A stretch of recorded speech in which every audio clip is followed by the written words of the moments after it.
Now, let's talk about OnlyFans model Bonnie Blue. In fact, I don't think she's on OnlyFans anymore. I think she got kicked off that platform, but she's facing up to 15 years in an Indonesian prison after her arrest in Bali, but it's believed she may be deported instead. Police are yet to release additional information following the arrest last week of the woman known as Bonnie Blue and 17 male tourists on suspicion of breaching Indonesia's anti-pornography laws. If prosecuted and found guilty, she faces up to 15 years imprisonment and fines upwards of $500,000.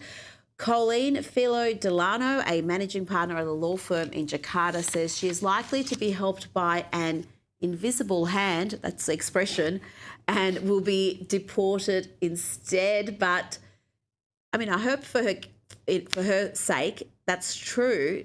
People seem to forget Bali is part of Indonesia. It is a Muslim country. Yeah. Look, there's a couple of things to this. It is a Muslim country and it's showing a complete disrespect for, that country's values. It also, to me, is a question of if a guy was doing this, if this was a male who was out courting and trying to get very young girls on board, there would be outrage. And for some reason, this sort of Me Too movement doesn't apply to women. So, she's out there doing something that's completely reprehensible in a country that finds it reprehensible. And, nobody seems to worry too much about that. And if it was a male who was doing it, people would not be happy with it either. Oh, no, absolutely. And, we're not a Muslim country, but we find it reprehensible, so much so that she's banned. She wanted to pull these antics on the Gold Coast during schoolies and film sex scenes with a bunch of barely legal young men, and Australian authorities said no thank you, and she's gone to Bali instead. Seems like a fairly poor decision. Well, I did some research on this earlier today. And, I bet you did. And there was a well-worn path of porn stars going to Bali, and because it's forbidden to do those things in Bali. And so the publicity it generates is massive. It's worldwide, obviously. Oh, wow. So I think the publicity was a massive sort of draw card for doing this in the first place. She'll probably get deported at some point. She's languishing in jail for God knows how long. And it wouldn't be pleasant to be in any sort of Bali prison. It's not exactly like our system here.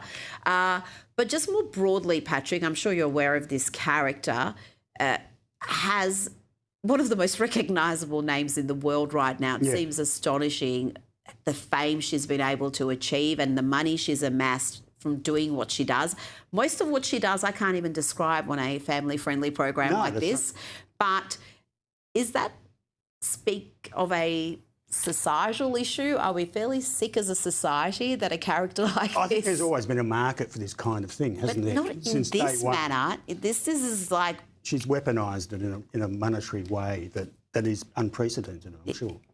Yeah, it's that. It seems to be that sort of porn culture, Colleen, but on steroids. Yeah, completely. And she knows exactly what she's doing. She has monetised sexual activity. And it is this, I'm a bit of a libertarian. So on the one hand, it's everybody's business what they do, but that's actually not what she's not doing it privately. I think that's part of this component, is that she has commercialised it in a way and a very targeted audience that are barely old enough to know, how she's manipulating. Well, and it's normalising, I think, levels of depravity that perhaps shouldn't be normalised. And it's one thing to do things in private, but like you said, this isn't private at all. Patrick Carlyle and Colleen Harkin, thank you so much for your time.